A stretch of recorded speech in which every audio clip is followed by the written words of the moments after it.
Today I am here to acknowledge a great wrong that was done to more than 2,600 Oregonians over a period of approximately 60 years. Forced sterilization in accordance with a policy known as eugenics. Between 1900 and 1925, Oregon was one of 33 states that enacted to provide forced sterilization. The Oregon law established a state board of eugenics. The board's job was to decide which people should undergo involuntary sterilization in the interest of promoting a higher quality of human beings in succeeding generations. That is a part of Oregon's history. In 1923, Oregon enacted a eugenics law for the compulsory sterilization, or even castration, of people deemed feeble-minded, insane, epileptic, habitual criminals, moral degenerates, and sexual perverts.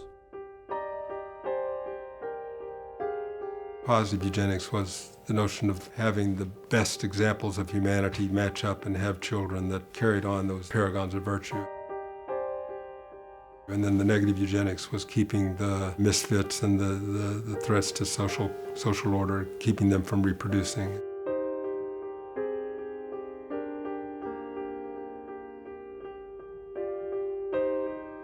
The eugenics law eventually included terms like antisocial behavior or sexual deviancy. So this was a very wide net.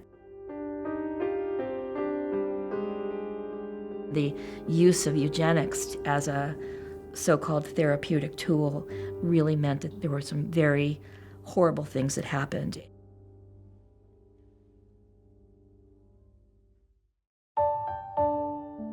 Fairview Training Center was the state's institution for those with developmental and intellectual disabilities. For decades, residents were required to be sterilized before they could be released.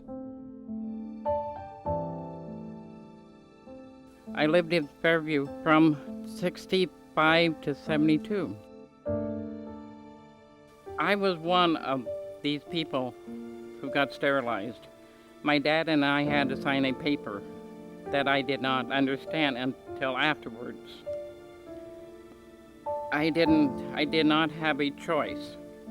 Before people got to go out in the community from Fairview, they would have to have a sterilization, every one of us.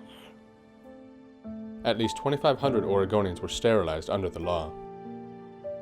The legislature finally revoked it in 1983.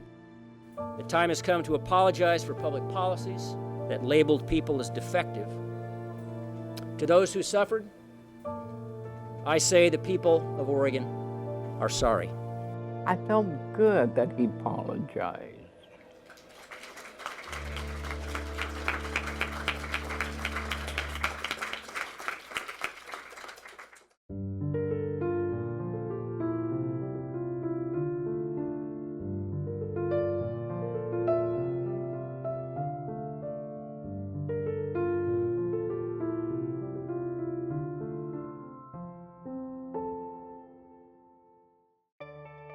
Support for Move to Include comes from the Corporation for Public Broadcasting, a private corporation funded by the American people.